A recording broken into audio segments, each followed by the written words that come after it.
Getting our new float valve installed. Everything is self-propagating now.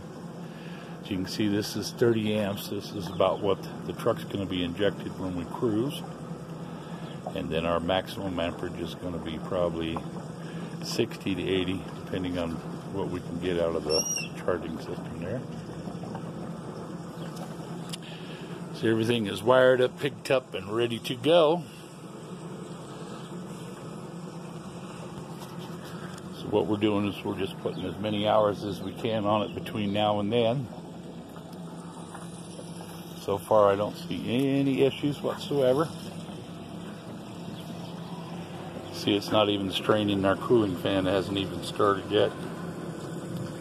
So basically this is where the alternator charging is going to be. This goes to chassis ground, and the rest is all self-contained. Not forget that we put the keys to the door locks and we secured it to the fastener, so we make sure that we get a set and they get a set before we leave.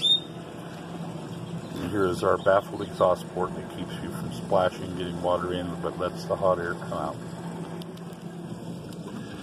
Anyway, that is about it for this Friday edition. Like I say, what we're going to be doing for the rest of the weekend until we leave on Monday: spitting, polishing, clamping, and running. As many hours as I can get on it, the better. Anyway, this is Fred for Future Energy Technologies LLC, and this is our last installment before installation of the SemiMax hydrogen unit.